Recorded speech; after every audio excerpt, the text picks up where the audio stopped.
साक्षात् परं ब्रह्म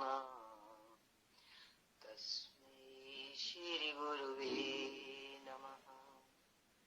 ध्यानमूलं गुरोर्मूर्ति पूजामूलं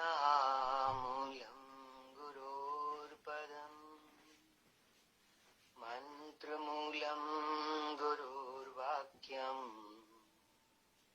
मोक्षमूलं गुरोर्कृपा मोक्षमूलं गुरोर्कृपा।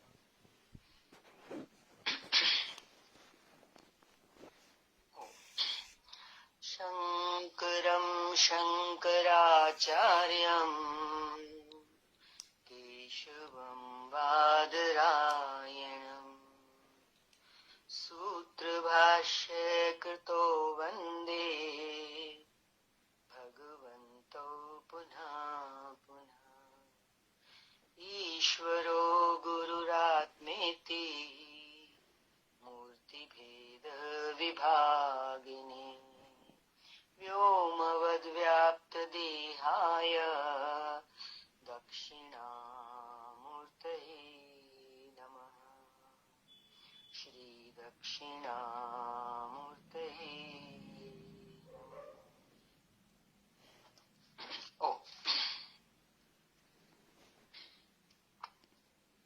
विवेक चूड़ामणि दूसरा प्रकरण चल रहा है, जिसमें 66वें श्लोक पर विचार चल रहा था। 66वें श्लोक में बतलाया था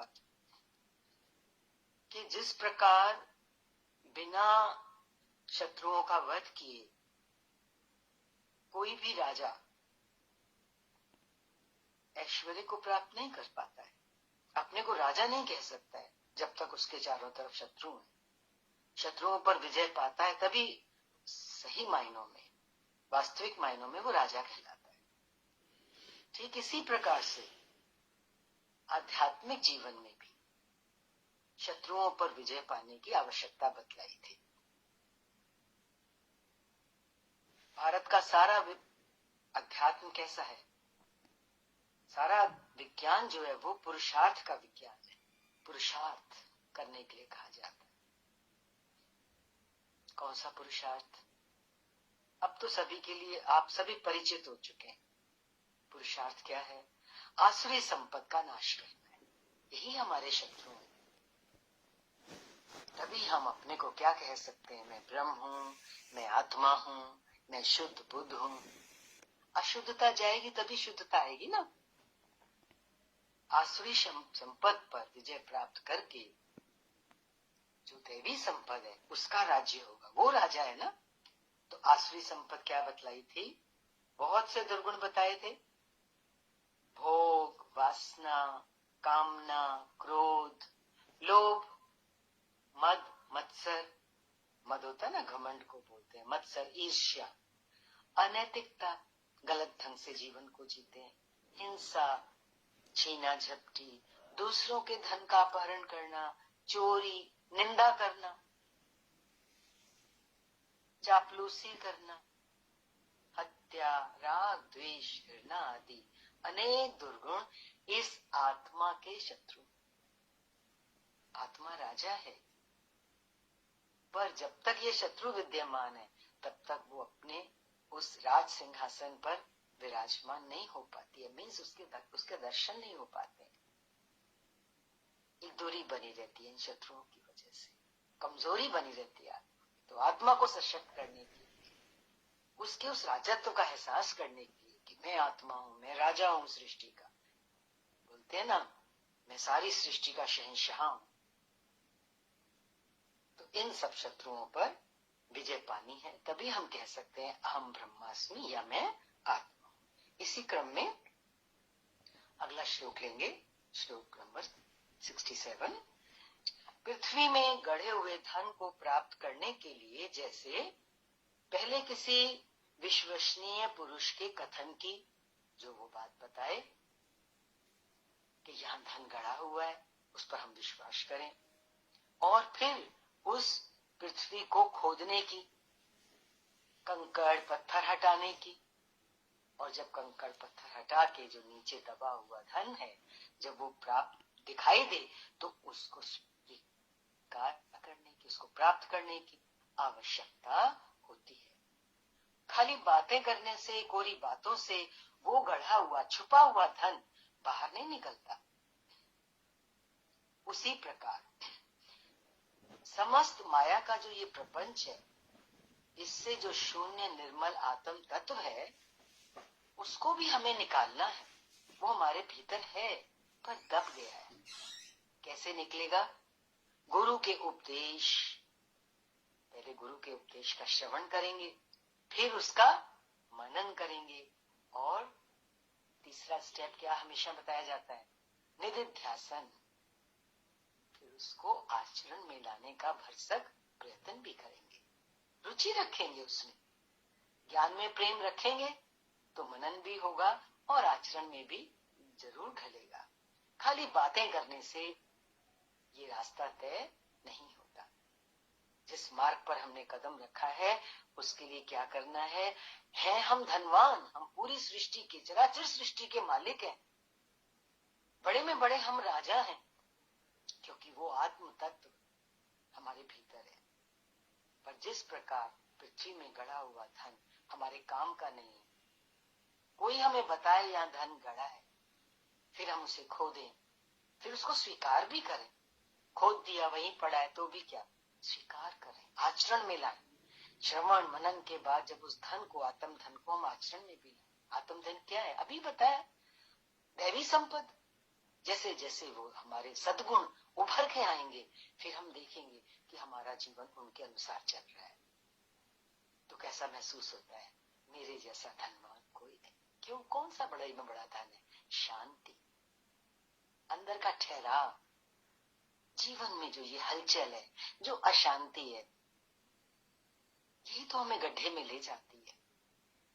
इससे उभरने के लिए शास्त्र में रास्ता दे रहा है। व्याख्या है, आत्मा शरीर की गहराई में स्थित वो चेतन तत्व है जिसको प्राप्त करने के लिए थोड़ा सा कठिन श्रम और पुरुषार्थ की आवश्यकता होती है ना? ऐसे तो हाथ पे हाथ रख के देखो, सामने भोजन की थाली आ जाए, वो भी हमारे मुख में नहीं जाती। उसके लिए भी हमें हाथ हिलाना पड़ता है, मुख में डालना होता है, उसको चबाते हैं, उसको निगलते हैं, करते हैं ना पुरुषार्थ।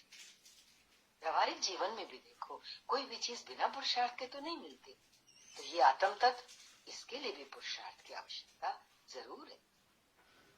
तो क्या करना है उसके लिए? सबसे पहले गुरु का उपदेश, उसके होने की कई प्रमाणों द्वारा पुष्टि करता है। गुरु हमें कौन सा उपदेश देता है?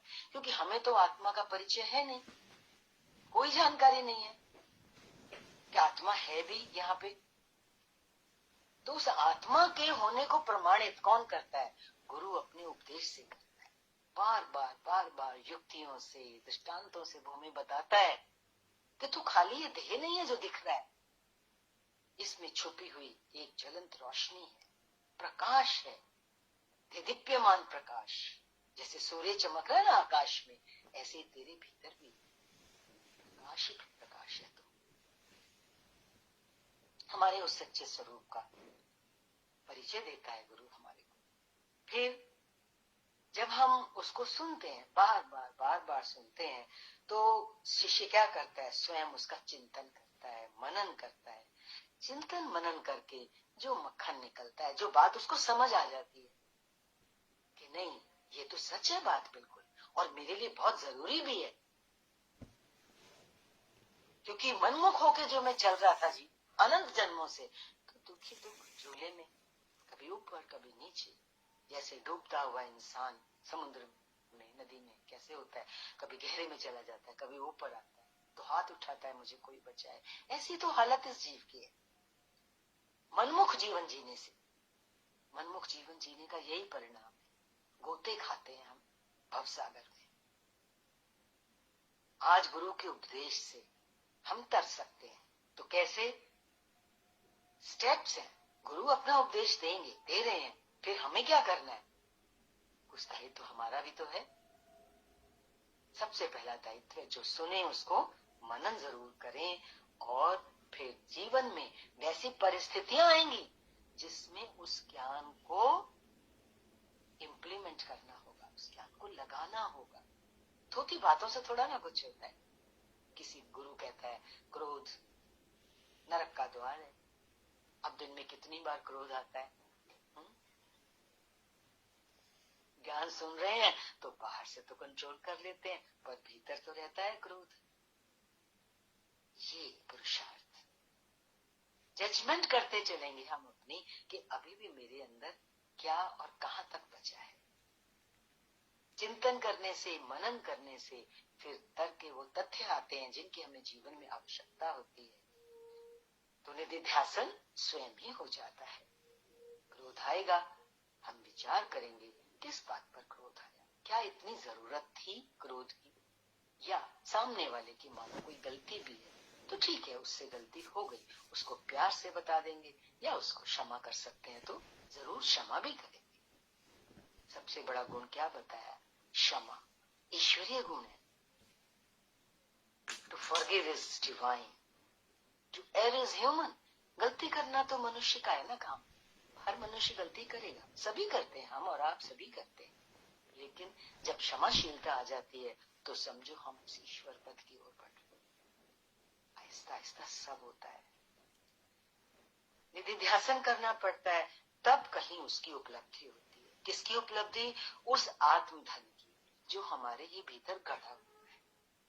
केवल बातें करने से, या खाली पुस्तक पढ़ लेने से, या प्रवचन सुन लिया, सत्संग सुनते हैं, सुनते जाते हैं, वर्षों तक सुनते हैं, तो खाली पहला स्टेप सुनना सुनना, खाली सुनना, उससे बात नहीं बनती। इसी क्रम में अगला श्लोक ले रहे हैं। इसलिए रोग आदि के समान भव बंधन की निवृत्ति के लिए विद्वान को अपनी संपूर्ण शक्ति लगाकर स्वयं ही प्रयत्न करना चाहिए। भव बंधन की निवृत्ति। अब देखो, जितनी आसुरी संपदा हमारे अंदर है वो हमें कहाँ बांधे हुए है? वो संसार से तो बांधे हुए। सादा नहीं तो इन 3 पॉइंट्स को ले लो, काम, क्रोध, लोभ। हर प्राणी इसी में तो बैठा है। सबसे पहले कामना। कामना पूरी होती है तो लोभ बढ़ जाता है, और कामना पूरी नहीं होती है तो क्रोध आता है, जो रुकावट बनता है हमारे रास्ते में। तो बोला कि हमें प्रयत्न करना है पूरी शक्ति लगा करके, अगर हम भव बंधन से छूटना चाहते हैं। व्याख्या है, मनुष्य अपने शरीर के पीछे कितना आसक्त है। अब देखो, जो कुछ भी हम कर रहे हैं जीवन में, कहां से शुरू होती है? हमारा जो पुरुषार्थ है इस शरीर से शुरू हो जाता है। इसमें हम कितने आसक्त हैं कि यदि हमें कोई रोग हो जाता है, कोई बीमारी हो जाती है, तो सभी प्रकार की दौड़ धूप करते हैं, डॉक्टर को फीस देते हैं, दवाइयों का भी खर्चा उठाते हैं, झाड़ फूंक भी करवाते हैं, देवी देवताओं को भी धोखते हैं, मनौती मानते हैं, हे भगवान ये बीमारी दूर हो जाए, मैं तुझे 1.25 मन का प्रसाद चढ़ाऊं। मन्नत मान लेते हैं, मैं तेरे दर्शन करने आऊं, मैं उस तीर्थ पे जाऊं। इलाज के लिए अमेरिका, इंग्लैंड तक का खर्च उठाते हैं। भारी रकम भी इंसान खर्च करता है। किसकी रक्षा के लिए? शरीर के लिए। कितना आसक्त है इंसान शरीर, क्योंकि हमने सब कुछ इसी को मान रखा है। ये जानते हुए भी इतना सब जो हम शरीर के पीछे लगे हुए हैं, क्या हम इस हकीकत को नहीं जानते कि ये तो अंत में बचाया नहीं जा सकता? शरीर को बचा सकते हैं क्या? कितना भी कर लो, जब इसका समय आता है तो ये चला ही जाता है।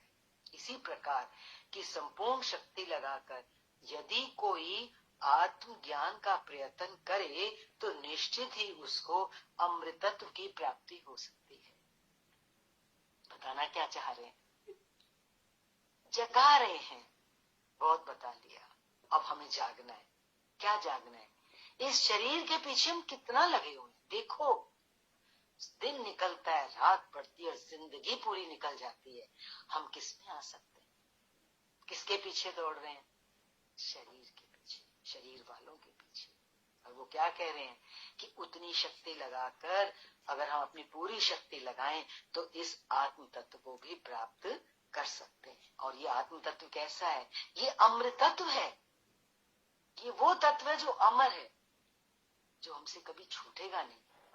ये वो धन है जो सदा हमारे साथ रहने वाला है। बाकी तो जितने भी धन हम इकट्ठे करते हैं, स्वास्थ्य लाभ भी हम कितना भी इकट्ठा कर लें, बहुत तंदुरुस्त रहें 100 बरस तक भी, तो भी ये शरीर तो जाएगा ही ना। आखिर रक्षा करनी है शरीर की, ये बात नहीं है, लेकिन आसक्त नहीं हो जाना। आसक्त होने का मतलब बस यही, इसके अलावा और कुछ नहीं।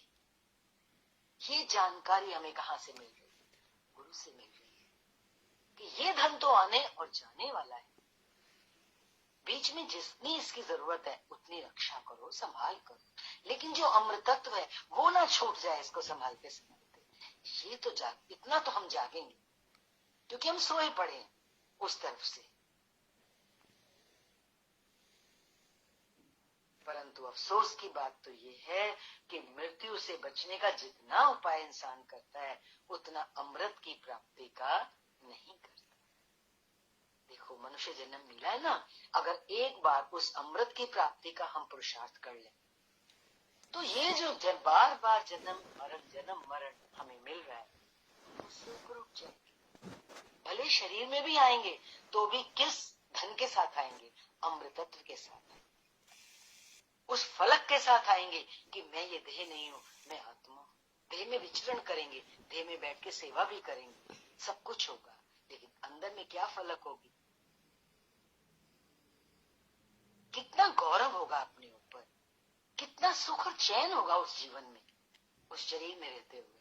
और वो सुख और चैन की प्राप्ति हम आज इसी शरीर में रहते हुए प्राप्त कर सकते हैं। इसी को तो जीवन मुक्त कहते हैं। मुक्ति ऐसा नहीं है कि मर जाएंगे तब मुक्ति मिलेगी। आज और अभी हम मुक्ति का लाभ ले सकते हैं। चला हम तैयार हों जागने के लिए। हम जो सोए पड़े, क्या सोए पड़े? आ सकते हैं शरीर में, यही सोना है। हम इस नींद से जाग जाए। गुरु तो जगा रहा है, झकझोर के जगा रहा है कि देख अमृत कलश तेरे द्वार पर रखा है, तो इसको स्वीकार तो कर।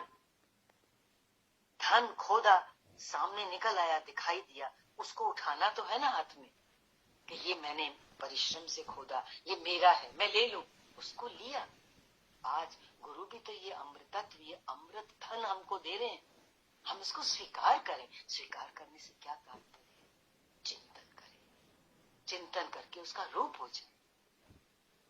इतनी कमर कसें कि जो बात मेरे गुरु ने कह दी, जो वचन मुझे गुरु से मिल रहे हैं, वो मेरे सिर माथे, मुझे उन पे चलना ही चलना है, क्योंकि इसके अलावा अब मेरे सामने कोई दूसरा रास्ता नहीं है।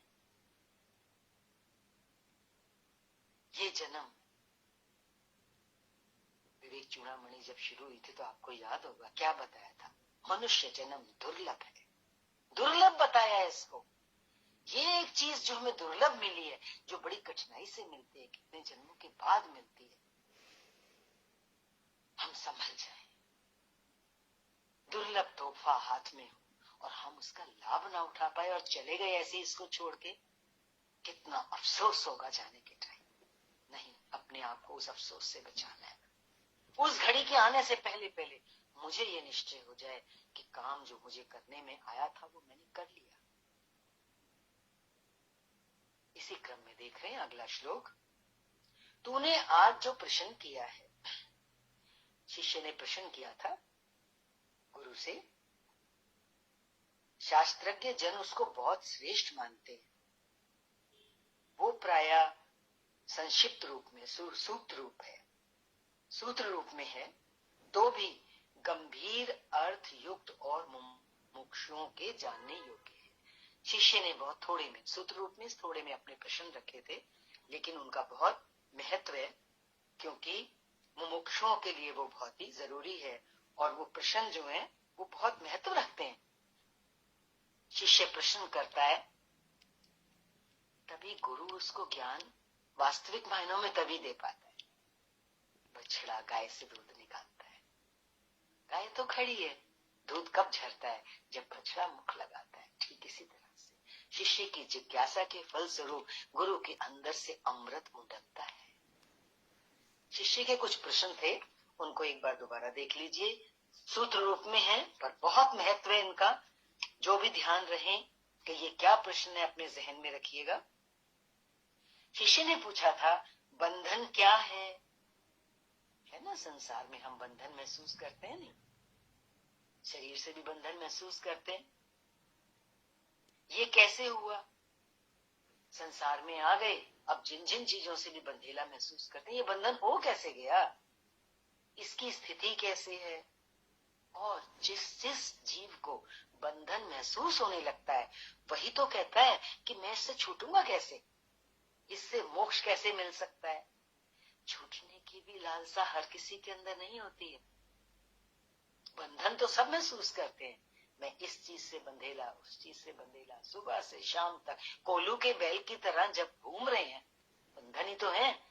आज हम मुक्त होके अपने से बैठ सकते हैं, जो चाहे करना चाहे वो कर सकते हैं। घड़ी हमको चलाती है, समाज के दायित्व हमें चलाते हैं, हमारे काम काज के जो नियम है वो हमें घसीटते हैं कि इस समय पहुंचना ही पहुंचना है, इस समय तक ये काम करना ही करना है। तो बंधन कोई महसूस करे, वही करने की कोशिश करता है ना। आज हमारे संबंध है, उनसे हम कितना बंधन महसूस करते हैं।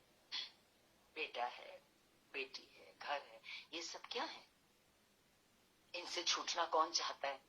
जो अंदर में एहसास करता है, अरे मैं कहां फंस गया इनके साथ, ये मुझे, इनसे मुझे मोक्ष, इनसे मुझे छुट्टी कैसे मिल सकती है? अनात्मा क्या है, आत्मा क्या है, परमात्मा किसे कहते हैं? अंदर में जिज्ञासा उठती है ना। जितना जितना हमारा अंतःकरण शुद्ध होता जाता है, ये प्रश्न आते हैं सामने। तो गुरु ने कहा, विवेक कैसे होता है? क्योंकि बिना विवेक के हमें ज्ञान समझ नहीं आएगा। विवेक कैसे होगा? कृपया ये सब बताइए। ये सारे प्रश्न शिष्य ने किए थे सूक्ष्म रूप, सूत्र रूप से। तो गुरु ने बताया, यहाँ पे बताया जा रहा है कि हम सब के लिए, हमारे लिए, आपके लिए ये प्रश्न बहुत जरूरी है।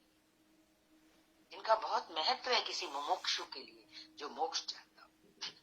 इसकी व्याख्या में बता रहे हैं, शिष्य ने ये जो सारे प्रश्न किए थे, इसी प्रकरण के 7वें सूत्र के 51वें श्लोक में किए थे प्रश्न। और गुरु उनका स्पष्टीकरण देते हुए शिष्य को आत्मज्ञान का मार्ग और सारी विधियां आगे समझाते हुए कहते हैं कि मुमुक्षुओं के लिए ये प्रश्न जो शिष्य ने किए हैं, ये बहुत गंभीर हैं और बड़े अर्थपूर्ण भी हैं। इनका बहुत गहरा मीनिंग भी है। और ये बहुत गंभीर से मतलब हमें जीवन में इन प्रश्नों की और इन प्रश्नों को समझने की और फिर इन प्रश्नों का समाधान प्राप्त करने की बहुत बहुत आवश्यकता है। इनको जान लेने से ही व्यक्ति भव बंधन से मुक्त होकर आत्म आनंद को प्राप्त हो सकता है। इन प्रश्नों का हमारे जीवन में बहुत गंभीर गहरा स्थान है। इन्हीं को सामने रखते हुए हम अपनी आध्यात्मिक यात्रा पर शास्त्र का जो अध्ययन कर रहे हैं, ध्यान पूर्वक, एकाग्रता पूर्वक करेंगे। अगला श्लोक ले रहे हैं। गुरु ने बोला, हे विद्वान, जो मैं कहता हूं सावधान होकर सुन। उसको सुनने से तू शीघ्र ही भव बंधन से छूट जाएगा। ज्ञानी गुरु के वाक्य बड़े बड़े महत्वपूर्ण और अर्थपूर्ण होते हैं। गुरु का बोला हुआ एक एक शब्द बहुत गहरा होता है। कभी भी हम यूं ही ना लें, बहुत ध्यान दें। यदि कोई शिष्य जो मोक्ष की कामना से गुरु के वचनों को विश्वास और श्रद्धा पूर्वक मात्र सुन लेता है, या तो देखो खाली सुनने पर भी बहुत महत्व है, पर सुनना कैसे? पूर्ण विश्वास के साथ गुरु जो कह रहा है वो मेरे लिए शाश्वत सत्य है। और पूरी श्रद्धा, हृदय कैसा हो? श्रद्धा से भरपूर हो, तभी सुनना लाभकारी होता है और उसी क्षण शिष्य का रूपांतरण हो जाता है। यदि विश्वास और श्रद्धा से गुरु के वचन सुने तो शिष्य के जीवन में परिवर्तन उसी समय आ जाता है। अन्य किसी साधना और तपस्या की उसको आवश्यकता ही नहीं होती। तो देखो श्रवण का कितना महत्व, लेकिन श्रवण की क्वालिटी भी देखिए। श्रवण मात्र श्रवण नहीं है, हृदय लबालब श्रद्धा से भरा हुआ है, विश्वास से परिपूर्ण है, तब श्रवण काम करता है उसी क्षण, उसी पर। इसी को अष्टावक्र ने राजा जनक को कहा। क्या कहा? कि जो मैं तुझे बता रहा हूं उसे सुनकर ही, खाली सुनकर ही तू मुक्त हो जाएगा। और जनक मुक्त हो गए। गुरु ने ज्ञान दिया, सिर्फ बोला, राजा जनक ने सुना और राजा जनक जीवन मुक्त हो गए, जीते जी मुक्ति का लाभ लिया। अष्टावक्र ने कहा, यदि तू देह को अपने से अलग कर और चैतन्य में विश्राम कर स्थित है तो अभी के अभी सुखी, शांत और बंध मुक्त हो जाएगा। ये अष्टावक्र गीता में आया। सत्संग शुरू हुआ था तब आपको याद होगा, शुरू में चली थी अष्टावक्र गीता। अष्टावक्र गीता के पहले अध्याय के चौथे श्लोक में आया ये बड़ा ही अर्थपूर्ण वाक्य है कि तू अपनी आत्मा में स्थित हो जा तो तू अभी के अभी शांत और बंध मुक्त हो जाएगा, सुखी हो जाएगा। दुनिया के किसी धर्म में ऐसी अर्थपूर्ण बात नहीं बताई जो अष्टावक्र जी ने बताई राजा जनक को। सब धर्मों ने योग, साधना, तपस्या, तंत्र, मंत्र, जप, अनुष्ठान, शरीर को सताना, जंगल भागना आदि ही बताया। परिणाम क्या हुआ? जिससे मनुष्य भटका ही है। दुनिया चाहे ऐसे व्यक्ति को जो इतनी तपस्याएं करते हैं कुछ भी प्रतिष्ठा दे दे, मान सम्मान दे दे, उसको भगवान तक चाहे घोषित कर दे, कैवल्य, मोक्ष, मुक्ति, निर्वाण कुछ भी कह दे, किंतु जो उसको घटित हुआ, जो राजा जनक ने प्राप्त किया, उसे कोई नहीं जानता कि वो किस स्थिति को प्राप्त। कहने का तात्पर्य ये है, बाहरी विधियों से जो आंतरिक विधि है वो है श्रद्धा और विश्वास से लबालब होके जब हम गुरु वाक्यम सत्यम करते हैं तो जीवन में घटना घट जाती है। जैसे राजा जनक के जीवन में घटना घटी, क्या वो जीवन मुक्त की अवस्था को प्राप्त हुए, शांत हो गए, गहरी समाधि में चले गए। कहते हैं 3 दिन तक समाधि लग गई थी उनको।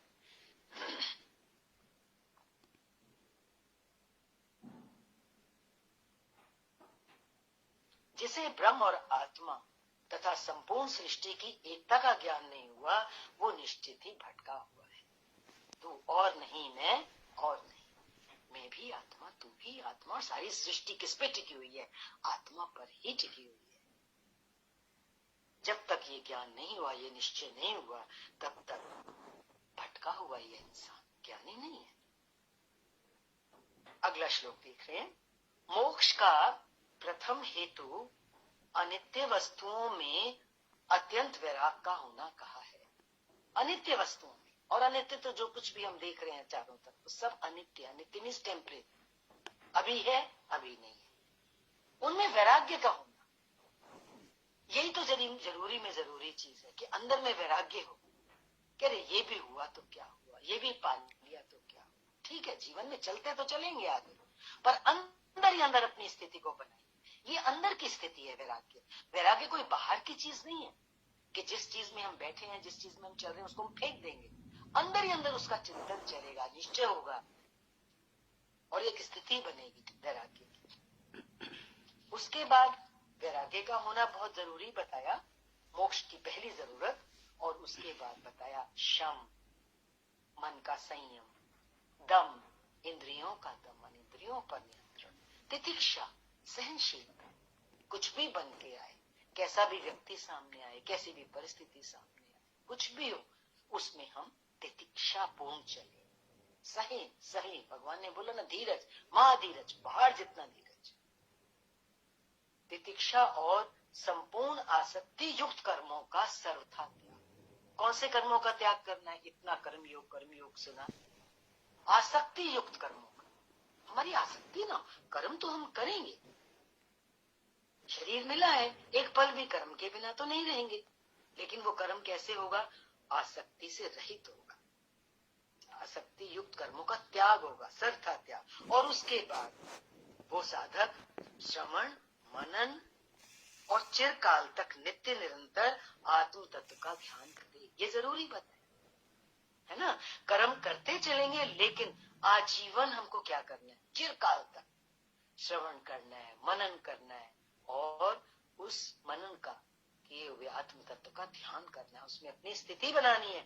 तब वो शिष्य जो विद्वान है, वो परम निर्विकल्प अवस्था को प्राप्त होकर निर्वाण सुख को प्राप्त करता है। निर्विकल्प अवस्था मीन्स चलते फिरते, वो अपने उस निश्चय में ही रहता है जो तत्व उसने प्राप्त किया हुआ होता है, और इसी के परिणाम स्वरूप वो सुख का एहसास करता है, निर्वाण सुख। व्याख्या देख लीजिए इसकी। मुक्ति का अर्थ है, मुक्ति का अर्थ समझा रहे हैं, ध्यान देंगे। हमारे शरीर में जो चैतन्य आत्मा है, उसकी पूर्ण निर्विकल्प अवस्था। निर्विकल्प अवस्था क्या है? कि चलते फिरते ये ध्यान रहे कि मैं आत्मा, जिसको प्राप्त करने पर दूसरा कोई विकल्प शेष रहता ही नहीं, कुछ बाकी नहीं बचता प्राप्त करने योग्य जीवन में, और पुनः संसार में लौटने का विकल्प सदा के लिए समाप्त हो जाता है। इस स्थिति को प्राप्त करने के लिए कोई कठिन तपस्या, हठ योग की क्रियाएं, पंचाग्नि तप, कांटों पर चलना, उपवास करना, प्रेत साधना आदि कुछ भी नहीं करना पड़े। शास्त्र हमको सुलझा हुआ रास्ता पकड़ा दे, हम सावधान होकर समझे इस बात को। क्या कह रहे हैं? इसके लिए सबसे पहले जितने भी अनित्य पदार्थ हैं, जो बनते बिगड़ते रहते हैं, जिनका कोई स्थायित्व नहीं, परमानेंसी है नहीं जितने भी पदार्थों में, उनके प्रति हमारे अंदर क्या जन्म ले? वैराग्य जन्म ले। उनके प्रति अत्यंत वैराग्य भाव उत्पन्न करना है। यहाँ ये स्मरण रखना चाहिए कि एक आत्मा ही नित्य पदार्थ है। आत्मा कहो, परमात्मा को, बाकी सब प्रकृति के ही रूप है। आत्मा परमात्मा को छोड़ के बाकी सब अनित्य हैं। बोला ना, अनित्य में वैराग्य भाव। अतः सभी सांसारिक भोग पदार्थों के प्रति अत्यंत वैराग्य भाव रखना आवश्यक है। वैराग्य भाव की बात चल रही है, संसार को छोड़ के जंगल भागने की बात नहीं हो रही। वैराग्य का मतलब वैराग्य की स्थिति, अंतर स्थिति। कैसा भाव? जैसे कि दुनिया की जितनी चीजें हम देख रहे हैं वो महत्वहीन हैं, और उनकी कम से कम आवश्यकता को ध्यान में रखते हुए उनका उपयोग करना है, बस, ना कि उन पर आसक्त होना है। उन पर आसक्त ना होना ही वैराग्य है। और उसके बाद बताया, आप कई बार सुन चुके हैं, शम दम तितिक्षा का पालन करना चाहिए। ये साधना पहले आ चुकी है, जिसका वर्णन पूर्व में किया गया है। इसके बाद सभी आसक्ति युक्त कर्मों का त्याग कर देना चाहिए।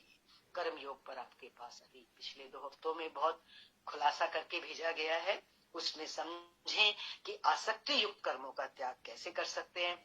शरीर के पोषण और रक्षण के लिए कर्म करना चाहिए। शरीर के प्रति कितना कर्म करें? बस जितने में इसकी रक्षा हो सके।